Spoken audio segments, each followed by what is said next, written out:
ఇప్పుడు ఆర్టికల్ ఇప్పుడే ఒక న్యూస్ చూస్తున్నా పవన్ కళ్యాణ్ గారు అంటే కూర్చొని చదువుతున్నా సరే అవకాశం వచ్చింది మీడియాతో మాట్లాడే అవకాశం లేదు కాబట్టి మీకు మీ సమస్యలు చెప్తున్నా కార్యకర్తలు పవన్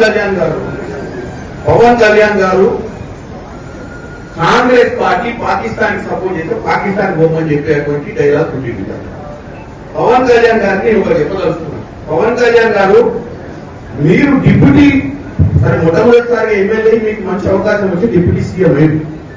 ఇది సినిమా కాదు, స్క్రిప్ట్ రాసిస్తే చదువుకోని నువ్వు ఒక ఉప ముఖ్యమంత్రి అంటే ఒక స్థాయి ఇచ్చింది, స్థాయికి తగ్గట్టు మాట్లాడాలి. ఎవడో స్క్రిప్ట్ రాసిస్తే చదువు, లేకపోతే ప్రధానమంత్రి నువ్వు కృషి చేయాలనుకుంటే ఇంకేదైనా ప్లాట్ఫామ్ మీద పోయి రాజకీయాలు బంద్ చేసి సినిమా తీసి నంగనారావు తీసినట్టే మనం 2-3 సినిమాలు తీసి ఆయన ప్రసన్నం చేస్తాం అంతే తప్ప నీకు ఒక అధికారమైన బాధ్యతలు ఇచ్చి ప్రజా సమస్యల మీద పోరాటం చేయాల్సినవి బాధ్యత లేకుండా కాంగ్రెస్ పార్టీ పాకిస్తాన్ లో సపోర్ట్ చేస్తుందని ఒక ప్రచారం చేసే ప్రయత్నం చేస్తాం. కాంగ్రెస్ పార్టీ సెక్యులర్ గా ఈ దేశాన్ని కాపాడాలనుకుంటుంది. పాకిస్తాన్ ఇక్కడ ఉన్నటువంటి కుల మతాలకు అతీతంగా కాంగ్రెస్ పార్టీ అందరినీ ఒక పట్టున బతికేయాలనుకుంటుంది. పవన్ కళ్యాణ్ గారు మీ నాయకుడు ఎవరైతే ప్రసన్నం చేస్తున్నారో నరేంద్ర మోడీ లెక్క కులమతాల మధ్యన చిచ్చు పెట్టే ప్రయత్నం చేస్తలేదు.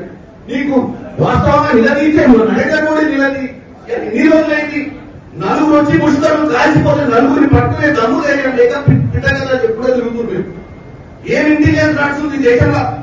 నలుగురు వచ్చి మిట్ట మధ్యాహ్నం కూడా బౌండరీ మీద కూడా కాదు, బోర్డర్ మీద కూడా కాదు, లోపలికి వచ్చి 100 కిలోమీటర్ లోపలికి వచ్చి కాల్చిపోయిన నలుగురిని పట్టలే నువ్వు పిట్టకథ చెప్తే నువ్వు ఆ పిట్టకథ నువ్వు విని మన కాంగ్రెస్ పార్టీని విషప్రచారం చేసే ప్రయత్నం చేయడం అనేది వాస్తవంగా ఆంధ్ర ప్రజలు నీలాంటి ఉప ముఖ్యమంత్రిగా ఎన్నుకునేందుకు వాళ్ళ క్షేమ్యాలు. ఎందుకంటే నువ్వు ప్రజా సమస్యల మీద మాట్లాడాలి, పొలిటికల్ పార్టీని అటాక్ చేసి బేస్లెస్ గా మాట్లాడటం ఎవరినో కృషి చేయడానికి ఈ దరిద్రం మాటలు మాట్లాడతాడు. పవన్ కళ్యాణ్ గారికి చెప్తున్నా.